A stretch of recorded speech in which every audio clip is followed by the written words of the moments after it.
I hope this time actually my kids are gonna allow me to record. But hey, welcome to the Dad's Club. My name is Pablo. We're missing John today. He's busy with his family. He's busy doing stuff. We have been busy technically, and with me getting a new job and all this stuff, life stuff, we need to sometimes just relax. We need to think about the next steps and stuff like that. Now, with me having my full-time job and serving in the church and helping at the church also, it's not gonna stop me of doing this, and I'm sure John is not gonna stop doing that's Club podcast. Why? Because we love it. I love it. I find this very interesting in the saying and in the way that we can help. And at the beginning, when I said that I wish there was a podcast who can actually talk to me as a dad and encourage me and say, hey, you got this. At the same time, we have to be faced with reality and make sure that we men change our ways and keep on doing the work that we need to do to get better. Something that these days a lot of people are not encouraging to get better and get rid of stuff that are not actually working in your relationships, with your relationships, and with your spouses, right? Because we all know we have issues. We all know that we have traumas. We all know we have things that we got to get rid of. We all know that actually there's stuff in our lives that they're not supposed to be right there, and it's actually hindering and hurting our significant others. And that's one of the things that I am looking all the time. And I was telling my wife the other day, it was like, if you don't see this in me, I'd rather you tell me stop doing what you're doing, because I don't want to lie to anybody. And that's my heart, right? That's me. I want to be accountable to you guys. I want to be vulnerable. I want to be accountable first of all to God and then my wife. And I want to be accountable to my friends, my brother, which is John MacBog. You guys know this guy, amazing friend and brother. And this is something that we're living, and we're here, and we have to make sure we work it out. I don't want to go through a lot of details and stuff like that, but this is a time where all parents, me as a dad, me as a son, me as a husband, this is a time where as a Christian man also, a lot of things are looking dark out in the world, and it's just not the way we thought it was going to be. We thought, in this case, everybody's cool, everybody's having a party out there, but there's agendas. There's a lot of agendas, and one of the agendas that me as a dad I have mostly in my heart is just to take care of the safety of my daughters. As a parent, the safety of my daughters is totally, and I'm sure for my wife, I'm speaking for my wife too, the safety of our daughters. It's everything. And I want to make sure we do everything we can to protect them, like I said, me as a dad, I have the opportunity to serve my wife, to serve my kids, to serve others.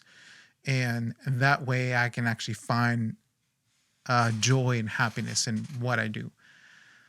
If you agree with this, just hit the like button, hit subscribe, get the notification button on, and, subscribe for more content.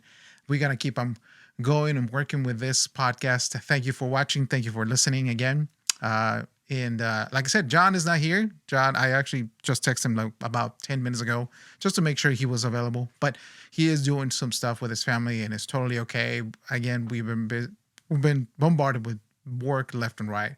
We had to do a lot of stuff lately for the online services at our local church and stuff like that. So that me and John, we are doing everything we can. And I'll be honest with you, John is the one who's doing most of the work when I'm not available and when I'm not actually there. So I've been busy with trying to get paperwork done for my new job and stuff like that. So, hey guys, we're here. Welcome back. Thank you for being here. And again, one of the stories that I really, and I'm just going to go switch to this camera right here. I have a new one. So one of the stories that I like, really, I like is the good movies with good sense of the story of what people wants to transmit. And I mean, in all reality, I like good stories. Otherwise, I'm gonna fall asleep. Now, I haven't had the option to go watch this movie, and we're gonna talk about it in a minute. And then one of the things is it's the story portrays actually this man who is a homeland security guy who is protecting people. And I'm not gonna go into details because of the algorithm and stuff like that. So we have to speak in code.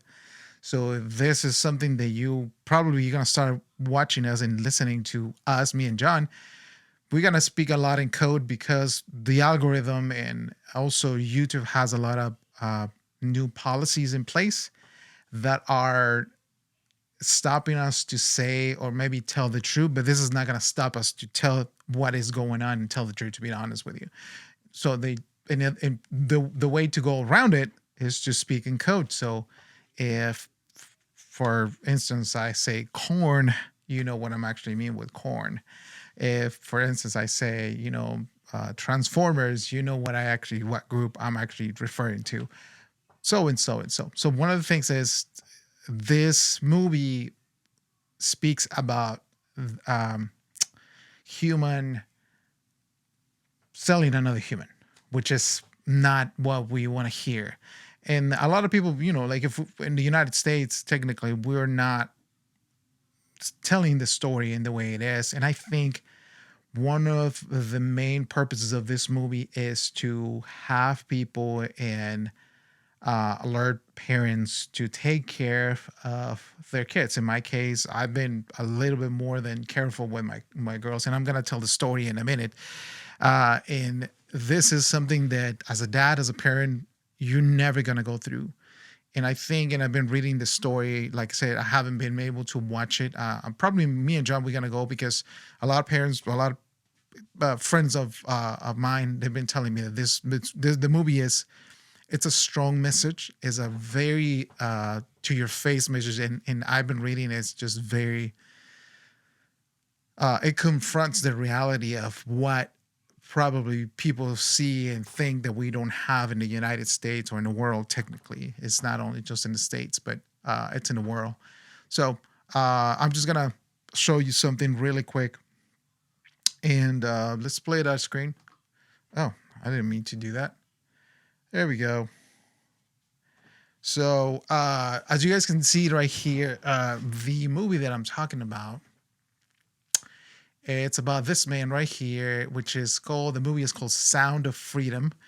And again, this is about Homeland Security, the story about a man who works for the Homeland Security and has in his heart, and I believe is God putting this charge into good people and people that has this compassionate heart.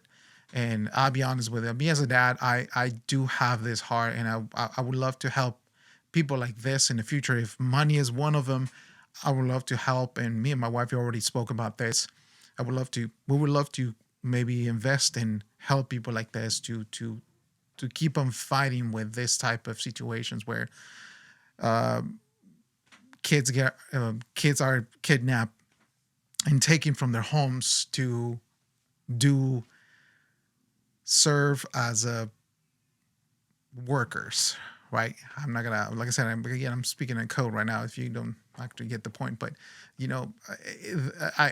really hits my heart. It really hits what me and John, we talked about a lot, is our kids. Why are we changing? Why are we moving? Why do we keep on working on ourselves? Is because of our kids. Is because we have to make sure we are.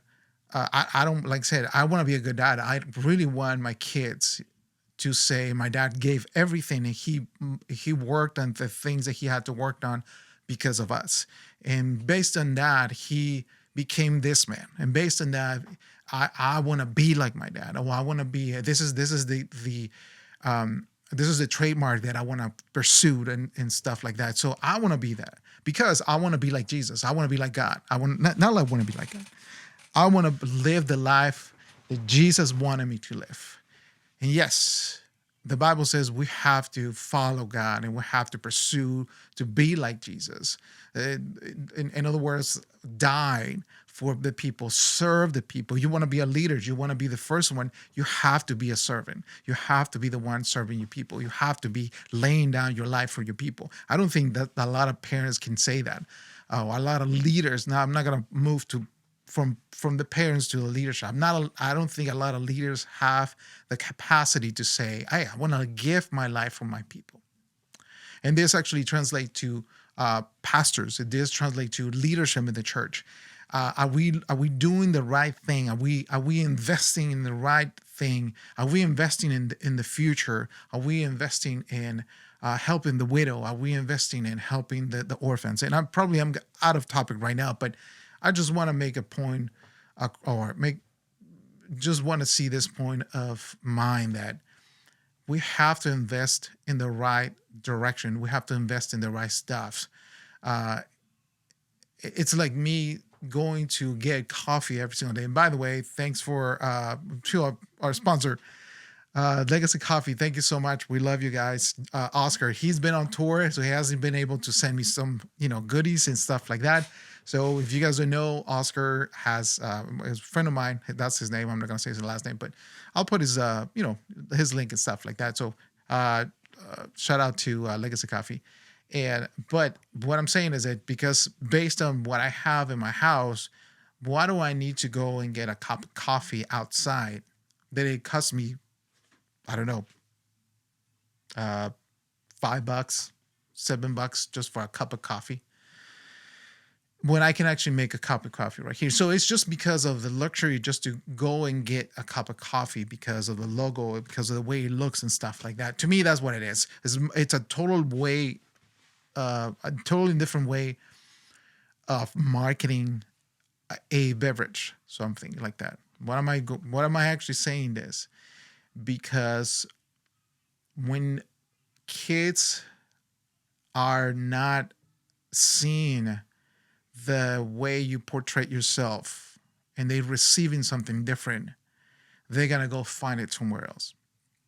And I spoke about this issue in a few episodes before, when I portrayed and actually showed this guy who was he used to be a child molester, and he gave all his tactics and the way he attracted he used to attract these kids, and how to the way he looked for kids for him, so he can actually just molest them, and I don't know. Sorry, I'm breaking the code right now, but he used to take advantage of the kids, and the way he used to do all these tactics before, and he explains what's going on and how he handpicked these kids. So one of the issues that I can see is because, and this guy actually said it before, it's the way that I see, as if I see that this kid is alone, doesn't have any relationship or a lot of relationship with his parents, and he his dad is not behind him, or he's not there, or there's no dad present, no parents presence right there. I'm gonna take this step, and I'm gonna take advantage of this kid, which is totally horrible. So that's why parents, that's why dads, mostly, I'm gonna speak to you dads, please take the time to spend with your kids. Please to take the time to move forward and say, hey, I'm gonna cancel all my plans today. Whatever I was gonna go and do, whatever game I was gonna watch on Thursday night or Monday night or Sunday morning, I'm gonna dedicate it to my kids. Why? Because this is something that is gonna help them later, and it's gonna help me as a man to be in their lives, as a dad to be in their daily lives, right? I know sometimes you're gonna be tired. I feel you. You're gonna be tired. I know that you're not gonna be 100%. What I'm saying is that you have to make the effort to move things out of the way so you can be there for your kids. Otherwise, other stuff are gonna take your place, the place that you were supposed to fill as a dad, as a parent, and then how all of a sudden these kids are like in drugs? Why all of a sudden these guys are like promiscuous? Why all of a sudden my kids are like going nuts and crazy? Why? Because you weren't there when they were supposed to. And I'll be honest with you, that's one of the problems with it was portrayed in my family. I grew up in a family where I was a pastor kid. I used to go to church. I used to hear from God and all this stuff. But me and my brother, we went different, totally opposite ways, right? I focused on the facts. I focused on being there, and I'm speaking for myself. I focused as a dad now. I'm focused on my girls. Now that I have 5 girls, I have to be more present in their lives, and that's what I'm praying all the time, that I'm able to be present for my girls. And why I said that about me and the way I grew up is because my parents didn't have the time for me and my brother, only just in vacation, family vacations and stuff like that, when my dad probably never was there before for me, and going to basketball games, or uh, you know, stuff that I probably need him to be there, right? I give an example before, like my dad never actually sat down with me and say, "Hey, let me help you to start budgeting so you can handle your money better." Why? In why is important what I'm saying? What's important what I'm saying is, when somebody, an influence in your life, when you're a kid, comes to you and sits down with you and wants to teach you something, you're gonna learn. You're gonna learn that, first of all, you matter. You matter for this person. You matter for your dad. You matter for your mom and parents. I'm just saying in general. Number two is that this is gonna help you to develop skills, right? And number three, like I said, going back to number two, but what I'm saying with the skills is, if my dad would have taught me how to budget, how to handle money and stuff like that, I wouldn't have to do all this stuff and getting in debt and stuff like that. Something that I didn't know, and it was probably filling something in my life that I didn't have. And when I gave back my life to God, because even though I used to go to church and stuff like that, I went to Bible college and things that you can say, oh, he's super Christian. We can actually just stay away from God, even though you're inside of the church. You can be away from God, even though you're serving to a church, or you giving your life for the church. And that was my case, right? That was my case. And I just want to make sure everybody understands that you can be present, but your morals, but yourself is not in there. It's the same way as that. And that's what I'm saying. You have to give 100%. Probably you gotta hit more than that, and you're gonna give more than that. So, guys, I'm just encouraging you guys again. Sorry, I'm just taking time right here, but yeah, I just want to make sure that you guys understand this. This is something that it hits the bottom of my chat. Finishing with the points that I was given. Number 3, guys, why it's important for someone to be in your life of influence, like your dad, your mom, because you need to be loved, because you deserve to be loved. If you as a dad don't give the time to love your kid, someone else is going to portray a fake love. Someone else is going to give him the love that they don't know. So with that being said, what do you think what do you think, and I'm just going to speak for myself, why do you think that there's so many kids having babies? Why do you think there's so many kids getting overdosed just to fill up something in their lives? And I'm just going to go back to this one right here. Why do you think there's so many kids not fulfilling the purpose, what God actually brought them to this world? Instead, they go behind the passions. They go behind drug addiction and alcoholism and stuff like that. Where do they go with, being sneakerheads, which is one. It was one of my issues, right? I in my head, it was okay. Why do you think there's a lot of issues in our society? And I'm just gonna tell you this, and I've been talking to John about this, and my wife, especially my wife, uh, and I said it before. I think the lack of accountability is like everybody's allergic to accountability, which is something totally horrible. You as a dad, you as a parent, you need to make sure you understand that accountability is important for you to lay down as a foundation for your kids. So I'm not gonna go deeper in this. I just want to go to the next topic. But yeah, I think it's important for us to understand that laying accountability for our kids, it's important, because if you don't teach them to have boundaries, then a cop is going to teach them how to have boundaries. Then a jail is going to teach them how to have boundaries. Then God protect your may God protect your family. That's my prayer for everybody who's watching this. But you know what I'm saying. You know the point that I'm trying to make. Let's just have boundaries. Let's have healthy boundaries with our kids. And like I said, right now we just came back from the zoo. It was hot outside. You think I want to be outside with almost 90-degree weather? I don't want to be outside, but I want to have an impact for my kids. And I just, at some point, my kids are like, yeah, I'm tired, super hot, and we literally drank 2 bottles of water, each one of us. And I'm like, when I'm saying the bottles of water, like, this big bottle of water.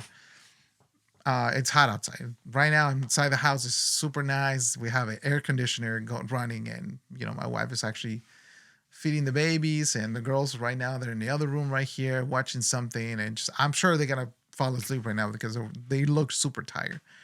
And but yeah, that's what I'm trying to say, guys. Like, please just make the effort. I'm sure your family is gonna, not only your family and not only your kids, I think your wife is gonna see the change. Just make the effort. Make the effort. I know you're tired. I know you had probably a horrible day. I know probably your boss literally said something that pisses you off and stuff like that. I'm sorry to say that. Listen, I'm sure your boss or somebody, probably you were driving and something happened that is gonna disrupt your day and say, I don't want to go. I just want to go home and lay down and sit down in the couch and, I don't know, drink a cup of coffee or drink soda or whatever you want to drink. Right? Don't drink alcohol. That's for sure. But anyway, so guys, we gotta go right here really quick. I want to show you this. I don't know how to say it. What's happening with the Sounds of Freedom? Hey, Esme, I'm recording, baby. How about this? Let me just finish right here, and I'll go wash the strawberries. Okay. Okay. All right. So sorry about the interruption. Esme just I forgot to lock the door. Sorry, I'm trying to look for the camera. I forgot to lock the door, and Esme just came in, which is not a problem. We can cut it off. But yeah, so this is what I was talking about. So again, what am I doing in this video? We moved from one topic to the other one. I just went 1,000 ways. I'm sorry about that. But I really want to just display what it's in my heart and what's in, as a dad, what's happening outside, what I see that we can change as parents. And the only way I can tell you this is that I'm not going to be here in this podcast telling you a bunch of stuff just because I want to have an influence or I just want to be, famous. I don't care about being famous and stuff like that. I just want to help you. I just want to help parents dads mostly get better, be a better husband and stuff like that. So one of the things that we did, and I give the initiative to John. John had the initiative to text a group of moms about what was the things that frustrate you the most with your husband, and then we had a bunch of responses and stuff like that. But I think this is gonna be in the next video, so be aware. the next video is gonna be a little bit spicy. I will say that. So right now, so as we you guys can see on the screen right now. Let me just make it bigger. The story of Sound of Freedom. How much they made? They made heck of money, and I'm not talking about money just because of that. It's good for them. I'm happy about this stuff. Like, yeah, like, everybody understands that, how Marvel is making a lot of money with their movies, how they portraying, how they actually have influence with different generations, especially the younger generation, Gen Zs, and nowadays, which is my daughters are alphas, so different generations are gonna have different opinions about this stuff, and so let me just see what do they say about the movie. I'm sure they were saying how much they made. Let me just go back right here. So this is how much they made. Harmon declined to share how much money Sound of Freedom has made from actually butts and seats, and how much has come from the pay it forward revenue, which is tracked by separate sales and platforms. But as of today, Sound of Freedom have made over $100 million, far in excess of all expectations. I think the first week or maybe week and a half, it took the sales over what's his name, Indiana Jones and stuff like that. So good for them. Good for them. I'm so happy for them. I'm so happy for Jim Caviezel, who is the main character. This guy actually played Jesus in the Passion of Christ from Mel Gibson, which is, I loved it. I literally I was bawling. I was crying because, again, I was raised in the church, and again, this is something that probably a lot of people has to be exposed when you're in church, and I don't mean it in any mean, or I don't want to sound like I hate the church, or I hate. No, I don't. I'm thankful for what people filled with God gave me and taught me and taught me throughout the years, and when I was a kid and stuff like that. That actually made my life a little bit easier. But there was nobody there when I needed to have a little bit of freedom, when I needed to have a little a talk and stuff like that. But anyway, so I'm happy for this movie. I'm just like saying, going out of topic. And so let me just go right here. Sounds of Freedom. I misspelled it. Sound of Freedom. Movie details. Movie controversy. That's actually pretty good. Let's go check it out. So, Christian thriller Sound of Freedom faces criticism for stalking conspiracy theories. Sound of Freedom is a surprise box office hit, but the Christian thriller is also fueling controversy over conspiracy theories, and it's the depiction of human. You know what I'm saying. So you guys can read it right here. And I it's funny because one of the things that you and I we can see is that, okay, how many of people in your circle know that they've been through something like this, a human that somebody how do I say this?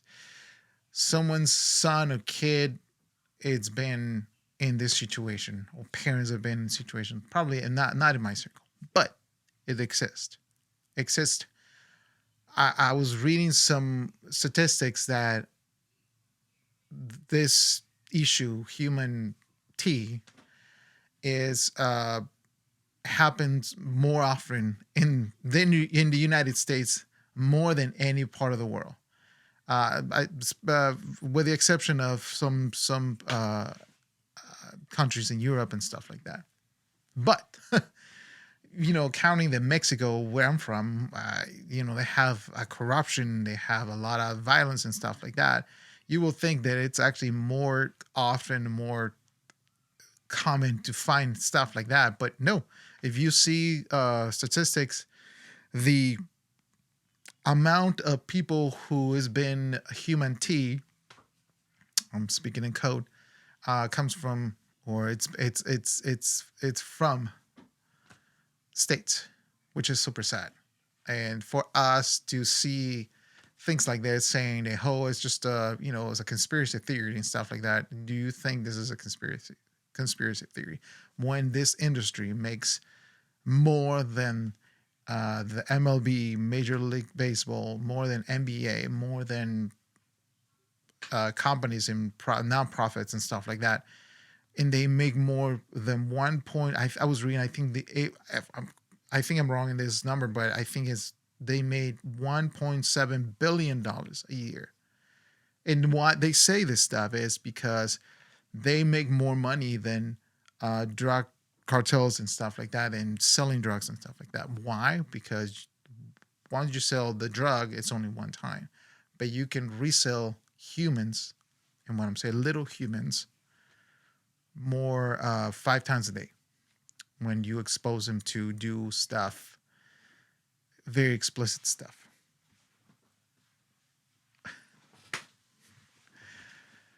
Good to know. That is actually just a conspiracy theory. Yeah, look it up. Look it up. If you don't believe me, just look it up. Go look it up, and I'm telling you the truth. This is something it's portrayed in my heart. Now, with this being said, I took matters into my own hands, and I'm just gonna tell the story right now. So, about maybe about 2 weeks ago, if I'm not mistaken, about 2 weeks ago. Let me just check. I'm in frame. About 2 weeks ago, 2 or 3 weeks ago.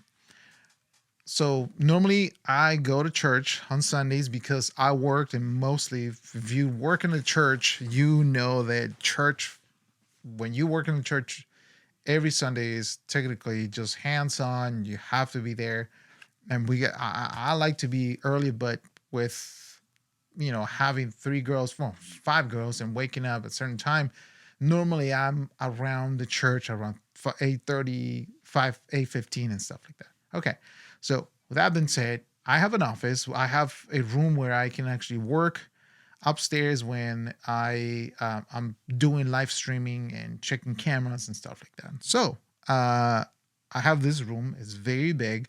I have some space, so I can actually take my 3 girls with me while I'm actually working and doing stuff on the computer. I can close the door and everybody's safe. Nobody goes anywhere. Now my girls, they know the building, the church building, very well. So sometimes if they want to go with the mom, they probably just, they could just go open the door and leave. But they know better, right? They know better. So this specific day, 3 weeks ago, and on Sunday, we had a little break. So they were like, "Hey, Dad, we need to go to the bathroom." So I was like, "Okay, you know what? Everybody goes to the bathroom." So the bathroom's literally right the on the floor below me, and it's just not even 15 feet away from. Oh, no, no, sorry, I'm exaggerating. Maybe 25 feet away from where my office is, going down the stairs. Right? It's just one story down. Boom. So I took all the girls to go to the bathroom. Everybody washed their hands, and then we came out of the bathroom. We go upstairs, and everybody was upstairs. But I think it was actually my mistake, and I just take responsibility in that, saying that I left the door open and I couldn't hear anybody coming in and out. So if I'm with the girls, I know that somebody comes in and out, I gotta go and just stop it, right? Well, my little one, my middle child, the one that just interrupted me right here, she decided to go with the mom without even telling me, while I'm actually distracted with my headphones mixing in the middle of a church service. And I noticed that she wasn't there in the room with us. And all of a sudden I just asked their sisters, where's your sister? The Esme. And she's like, "Well, I don't know. She just left." So I start running all over the place, second floor, go down the first floor, and I can't see and I can't find Esme. And because I already looked at this movie and, had I was reading all this stuff about, human tea, kind of like got stuck in my head and, I panicked. All of a sudden, I just received a call from my wife, which she works on the other side of the building. As you guys know, me and my wife, we work in the same church. And she just told me, "Hey, do you have Esme?" I said, "No, I'm looking for her." And well, thank God, all of a sudden, I think we were looking at the cameras. She took off, went through the first exit she saw it, and she went into the parking lot. She was smart enough to, how do I say this? She was smart enough just to go walk on the side of the building where there's a park. There's the parking lot. It's big enough, way big that you can think of. And somebody saw her who knew my wife, who knew us, and she said, "Hey, can you take me to my mom?" So long story short, she just went and they gave it to Maggie, and I was scared. I'll be honest with you, I didn't get mad at her because I knew it was my fault, and I I took matters into my own hands. How I did that? Well, let me just show you.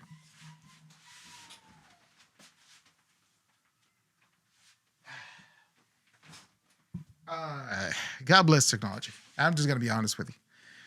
So, the first instance, the first thing I thought of, like, this is gonna happen again.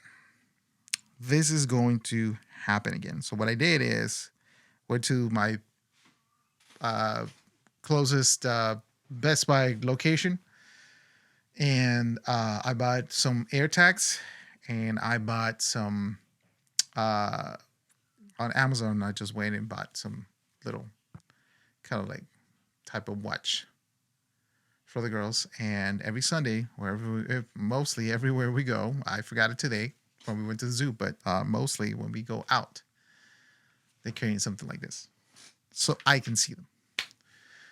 Why is it important for me? I just want to know that first of all, my daughters are going to be okay. And if I'm taking care of them and I'm busy doing something else, mostly my girls, they're fine. Mostly they're just right there. They're not going to go anywhere if I tell them not to go. But Esme, my middle child, she has a little more confidence in everywhere she goes. She's literally shining. She just wants to be the main focus point. So, guys, I just want to say, please take your time, be careful. And again, if you need to it's just an idea, right? If you need to buy one of these, go ahead. I think it's going to help you. Essentially, if you go to Disneyland or big places or big stores and stuff like that, if your kid runs away, like mine, mostly she doesn't do this all the time. I'm just going to clarify that. She's not doing this all the time, but I just want to have peace of mind that if I can find it, boom, there we go, right? Um, why I like Apple devices like this, I used to have, I used to get products from a company called Tile, and Tile used to make something like this, right? Like the Apple AirTags. But the problem with that is that you have to have subscription, you have to have this, and this, and it was not. How do I say this? Network based, right? So why am I saying this? It's because Apple AirTags and most of the people have, a lot of people have iPhones. So an Apple AirTag is going to create a network where an iPhone is going to see it and is going to say, hey, sometimes you can see it, sometimes somebody else is carrying a Apple AirTag that is not yours, is going to say, hey, an AirTag has been identified and stuff like that. So that creates a network, and that network helps me to find my daughter, wherever she's at, or a backpack, or whatever you want to call it, right? So I have it in my keys. Believe me, that's a lifesaver. If you're a dad, when you have it as a key change in your keys, it's a lifesaver. When you have it in your wallet, because your kids go and take your stuff, don't get mad at them. I mean, I know sometimes you're going to get upset, but hey, listen, don't get mad at them. Just be smart, right? And that's one of the things I am trying to be ahead of the game. Sometimes I know, like say, I know my daughters, I know my kids, they're gonna do something like this, and I just want to have peace of mind. So I just went ahead and got some stuff like that. You can laugh, whatever you want to say, you can laugh. And this is my story. I stick with it, deal with it, right? Well, I think this is it. I'm just gonna stop right here, but I just want to give you guys, thank you so much. I just want to give thanks to you guys for watching. Thanks for subscribing. Please hit the notification button. Please hit the like button and subscribe for more content, and stay current with our content as well. And if you're a dad, please, like I said, being a parent is hard work. I know that. It often feels that there's not enough time in the day for everything you need, and just summing up what I said. But with the right strategies and tips, it's possible to be successful as a parent and have success, have a successful career as well. You can do everything you can. Vulnerability is your superpower, so use that. And that's what is this podcast all about. So thank you again. Thanks for all the support. Thanks for watching. Again, my name is Pablo, and I just want to thank you for watching and listening. So until next one, peace.